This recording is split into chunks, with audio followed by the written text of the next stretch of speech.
Hello guys, welcome to our YouTube channel today. So I'm actually here with one of our brilliantly amazing students. So together we're going to be looking at Norwest Mock 2022 Physics Paper 1 revision, of course the part 2 because we had solved previously the first 15 questions. So we'll be taking 15 to 30 today. All right, so let's dive right in. Okay, so question 16. Jenny, over to you.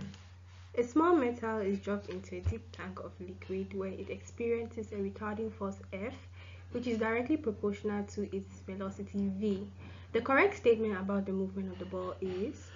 All right, guys, so before we actually look at the right statement, let's just talk about the dynamic of this motion falling through a liquid. So you realize here that, of course, the drag force acting on the body is actually proportional to the velocity.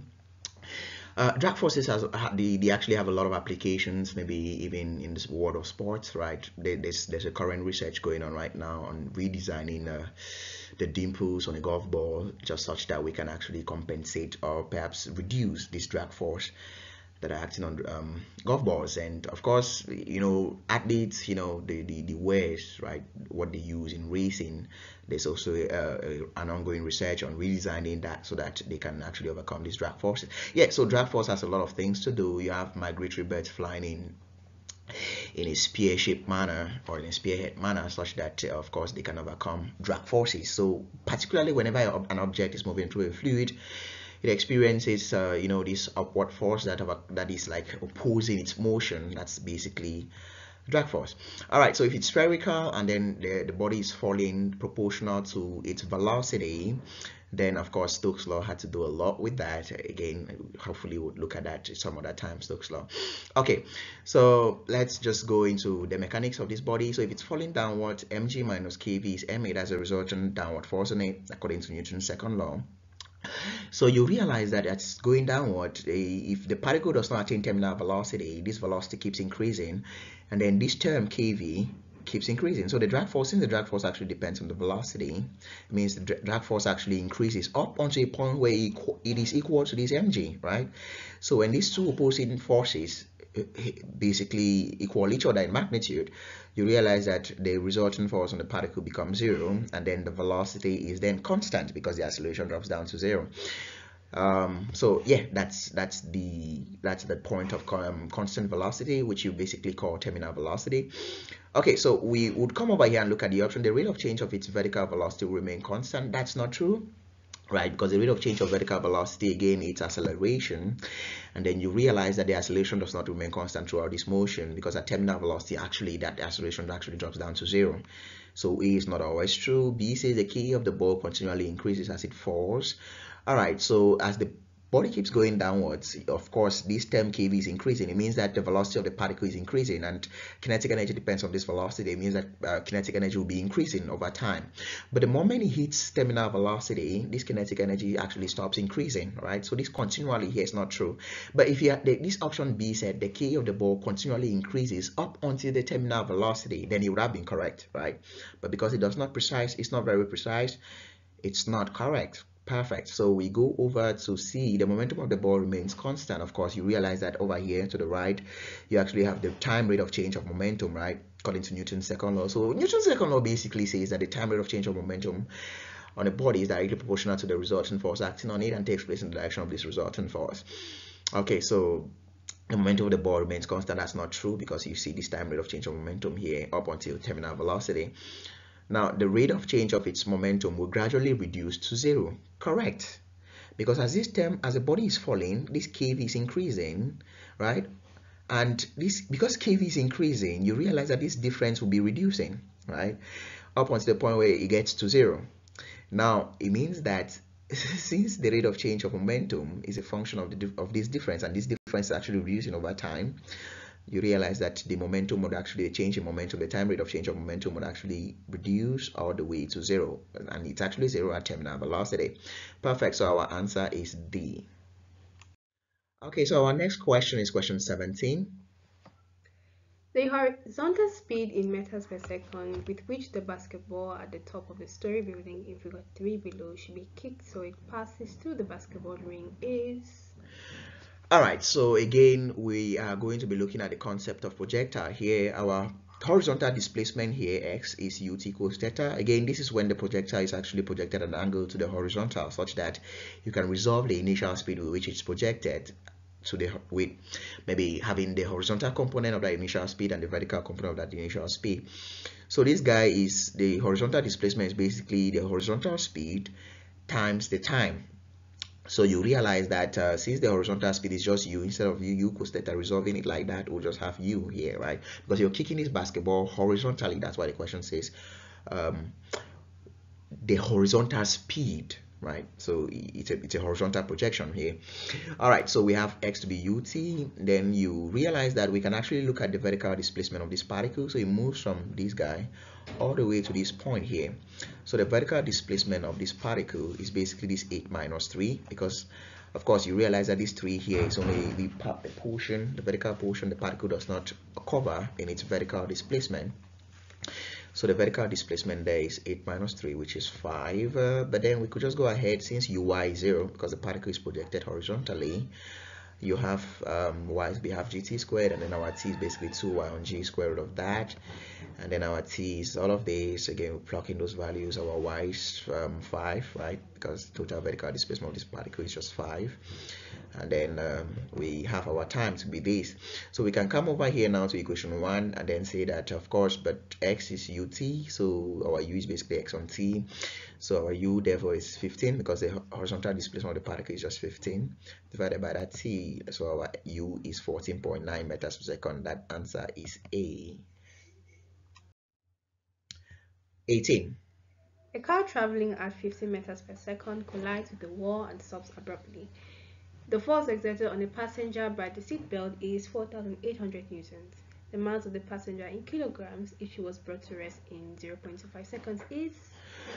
Alright, so again, this is basically just an application of Newton's second law. So we have the time rate of change of momentum being equal to the net force acting on the particle, right? So we actually have to make m the subject here. So we basically have the impulse over the rate of change of, or perhaps just the change in velocity to be m. So because of course the impulse acting on the passengers is actually in opposition to the change in velocity, right? So you realize that I just negated the impulse, then we take the normal change in velocity here. So the normal change in velocity v is 0, then our u is 15 because it was traveling with 50 meters per second, and then of course our m is 80 kilograms. So answer is C. Alright, so this question says the property of the helium neon laser which makes it particularly desirable as a school laboratory apparatus is that it is.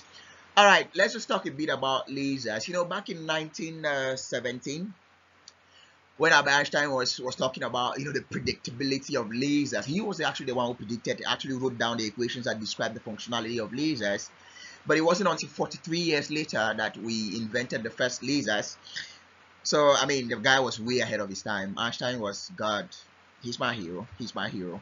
All right, so Einstein said if we get an atom that contains a sea of electron clouds around it, and we give it, you know, a particular suitable amount of energy, well, what's going to happen is that the electrons are going to get knocked off.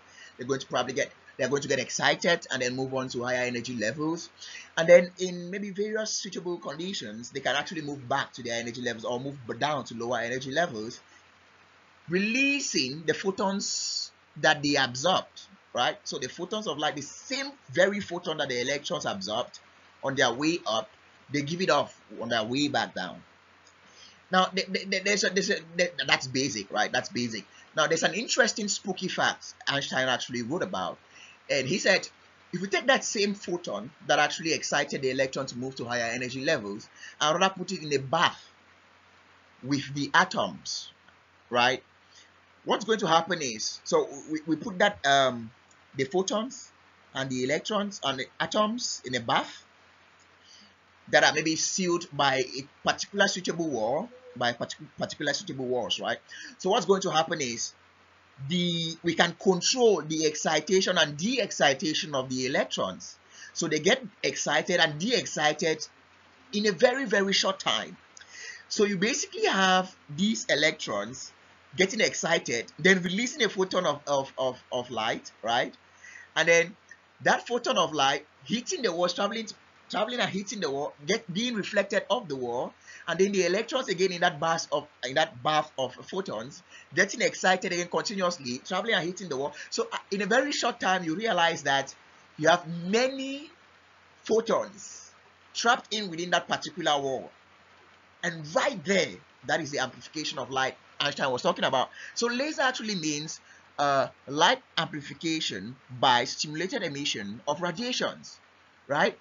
All right, so these guys actually have some properties. I'm just going to quickly talk about the properties here. This question comes to in concourse, that's why I'm taking a bit of time to talk about it.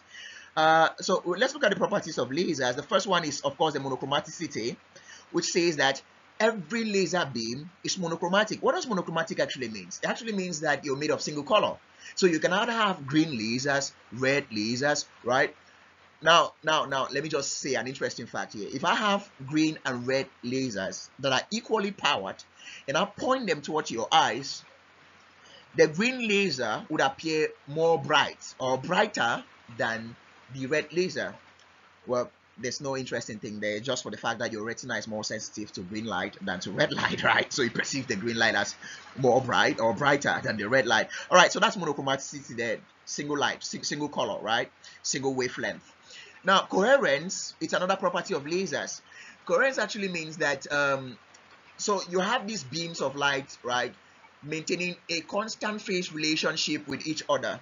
Are we there? So if I have a laser beam and then it goes through maybe two slits, like you're looking at the Young's double slit experiment, and then at any given point on the screen, you want to find the path difference between the laser light source that is emanated from maybe S1, that's slit 1, and then the one emanated from S2, that's slit 2. You realize that bright fringes will always be formed at an optical distance or at a path difference of whole numbers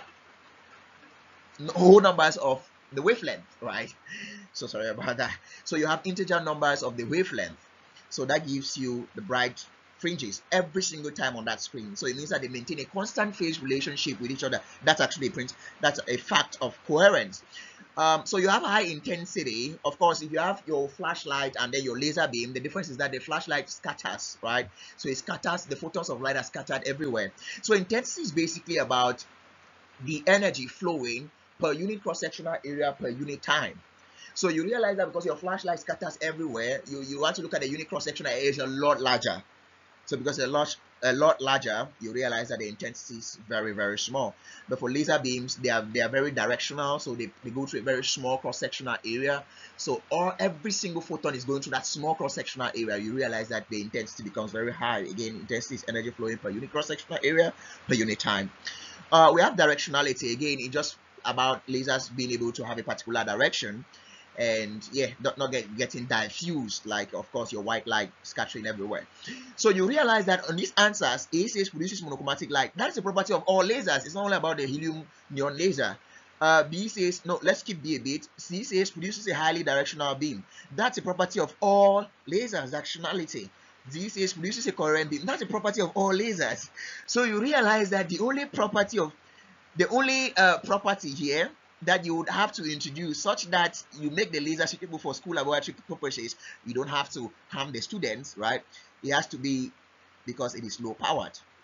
Are we there? It has to be low powered. Now, let me just say another thing about the helium neon laser. You also have some other high intense beams of lasers, like I think the argon fluoride laser. It's actually highly intense because the wavelength is very small. So because the wavelength, so in that series, you have the helium neon laser to be the guy with the longest wavelength. So because he has the longest wavelength, it means that he has the smallest frequency, right?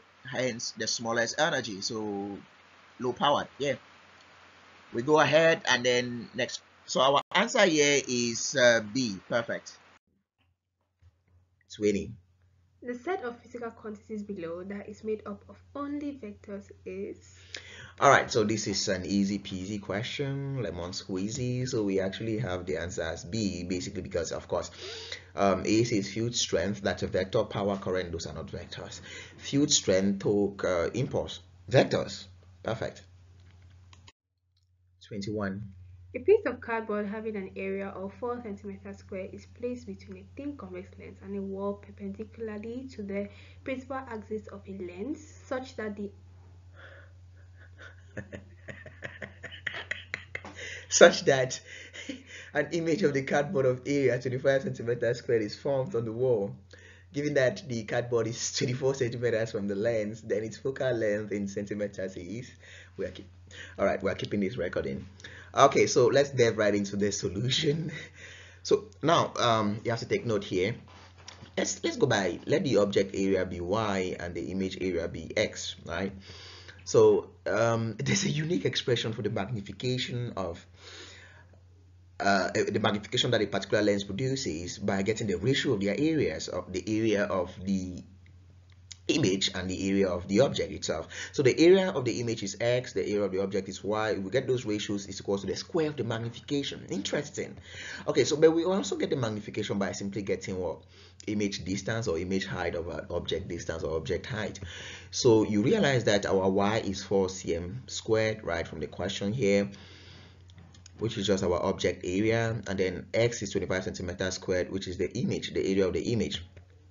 So our m will just be 2.5, because if I take this x, which is 25, I plug it here. I take this 4, which is 25, 4, which is I plug it here.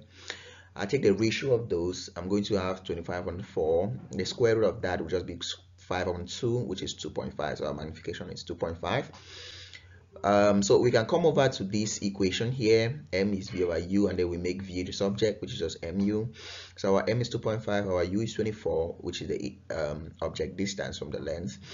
So the image distance v would therefore be 60 centimeters. So we can go over to the, so our u is 24 centimeters. Just forget about this x that I've written here again. So 1 over f equals 1 over u plus 1 over v. That's the lens equation for a converging lens that produces real image. A real image. So our f again is just uv over u plus v, right? Just look for LCM and then simplify. You have that. So uv, our u, remember that is 24, right? The object distance, and then the image distance is 60.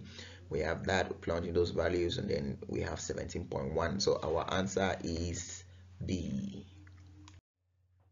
Okay, so our next question is 22. The least distance on a progressive wave having a phase difference of 6 pi is 0.15 meters.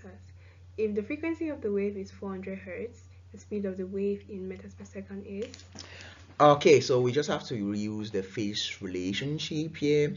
So we actually have the phase difference between 2 points separated by distance, or separation delta x, is 2 pi delta x on lambda. So we make lambda the subject, we have 2 pi delta x on phi, right, which is just the phase difference between those particles. So the phase difference according to our question is 6 pi, so we just plug in those values here, and then we have lambda to be 0.05. So we come over v is lambda f, and then you realize that our v is basically that, and then our v is 20 meters per second. So our answer is A. Okay, so 23. If the switch in the figure below is closed. Alright, so if we close this switch, you realize that we would have capacitors in spiral, and this combined capacitance here would basically be in series with this capacitor here. So we can go with C total for power capacitors will just be 50 plus 10 microfarads, which is 60 microfarads. Then we can now get the C total for this guy and this guy, which is basically 15 microfarads, right? So it's just product over sum when they're in series. So our Q total will just be C total times V. So we have our C total times the V, which is the EMF of the battery. So our Q total will just be that. So 1.8 times 10 to the negative 4 coulombs. So we come over to get the voltage across this 20 microfarad capacitor. It will simply be the Q total, because this capacitor is in series with the EMF source. So it stores the total charge, right, in this particular capacitive circuit. So we have our charge stored by that 20 microfarad capacitor is basically Q total of our capacitance of the capacitor, which is 20 microfarad. So that gives us 9 volts. If 9 volts is dropped here, it means that 3 volts is actually dropped across any of these two guys, because power capacitors actually have the same voltage that's dropped across them. Now, another way to solve this would be that you don't actually use the concept of Q total over over C for this 20 microfarad capacitor to get the voltage across it. Another concept will be, since this capacitor, the 60 microfarad capacitor and the 20 microfarad capacitor are in series, you can actually use the potential divider rule here for capacitors, right? Now for resistors, if I have R1 and R2, the potential divider rule to get the voltage across R1, for instance, would rather be R1 divided by R1 plus R2 times E. That will be the voltage across R1. But for capacitors, to get the voltage across this 20 microfarad capacitor, you basically take the 60 microfarad instead, divided by 60 plus 20 times 12. That gives you 9 still. All right, so that's the other way you could do that. So, but then our E is half CV squared. That's the energy of a capacitor, the energy stored by a capacitor, right? So you realize that for instance, these two capacitors, 50 and 10, they actually have the same voltage drop across them. So this parameter half V squared, the same for both of them, but this C would be different. So the C of this 10 of this 50 microfarad is 5 times the guy of this guy. So the energy stored by this capacitor is 5 times the energy stored by this 10 microfarad capacitor. So this is the energy stored in the 10 microfarad capacitor is 5 times that stored in the 50. So that's actually reversed. So the energy stored by the 50 microfarad capacitor is rather 5 times the energy stored by the 10 microfarad capacitor. So this D is wrong. Our C says the same charge is stored in 50 microfarad and 10 microfarad capacitors. Of course, that's not true. It's only the same voltage that is dropped across them, not the same charge, right? Again, to now get the charge that is stored by each of them, you simply take that the same voltage that is dropped across both of them, which is just 3 volts in this particular case, right? And then you know that again our Q is CV, so again you just take each of those guys and multiply by V. So the charge stored by each of these guys by this 50 microfarad capacitor will be 5 times the charge stored by this guy. All right, so B says the PD across the 20 microfarad capacitor will be 3 times that across the 10 microfarad capacitor. Correct, because the 20 microfarad capacitor PD across is 9 volts, PD across each of these guys is 3 volts, so 3 times the PD across any of these guys will be 9. So that's why B is correct. So the total capacitance is 20, of course is off because the total capacitance is 50 microfarad. So our answer is B. All right, so we have 24. Figure below shows how the maximum Ke of photoelectrons varies with the frequency of incident radiation for a metal. Which of the following is not true? So we have A says, so they say not true, right? So 3 of these answers are actually true. A says H is the slope of the graph. All right, let's just go down and then experience the equation here. So our E is HF minus HF0, right? So the maximum kinetic energy is actually the energy of the incident radiation minus the work function of the metal, right? So we actually have Y here. If I plot the graph of maximum kinetic energy against F, the gradient will simply be H. So the gradient here, the slope is simply H, which is a Planck's constant. A is correct. B says the slope does not depend on the metal used. Correct, that's Planck's constant, so it does not depend on whether you're using zinc, whatever you're using. Planck's constant is Planck's constant. So C says the slope depends on the intensity of the radiations. Now the slope here is Planck's constant again. In no way does the Planck's constant depend on the intensity of the radiations. Now what the intensity of radiations would actually affect would be the number of electrons that are being ejected from the photosensitive cell per unit time, right? Because again, intensity is basically the number of photons or the energy that flows per unit cross-sectional area per unit time. So if I increase the intensity of maybe the incident radiation, so more photons are actually hitting that photosensitive cell per unit time per unit cross-sectional area. So you realize that the intensity would affect the photoelectric current, right, and not the Planck's constant. So C is clearly the one that is not true, which in this case is our answer. So let's just see if this is true. F0 depends on the metal used. Of course, F0 is the threshold frequency, and you realize that for various metals, a particular the energy of the incident radiation would emit photoelectrons for a particular metal but would not for another metal. So that tells you that that metal actually has a very, very high work function, which is associated with a very high threshold frequency. So this guy actually depends on the particular photosensitive metal you're using. C is correct. So our answer here is C. All right, 25. A motorist runs with a constant speed of 80 meters per second towards a stationary source emitting a sound of frequency 1200 Hz. Given that the speed of sound in air is 330 meters per second, the frequency of the sound perceived by the motorist is.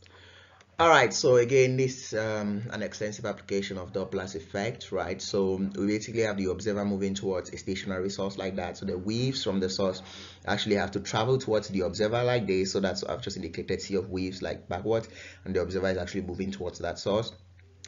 So Doppler effect again is just the effect where you actually have an apparent change in the frequency of sound heard as a result of relative motion between the observer and the source, right? So the apparent frequency, right, is just equal to the relative velocity between the waves and the observer divided by the relative velocity between the waves and the source times the frequency of the sound. So our apparent frequency there is the relative velocity between the waves and the observer is basically the sum of VO and CW, right? The velocity of the observer plus the speed of the waves. That's because they are moving opposite directions. So the relative velocity becomes the summation of those velocities.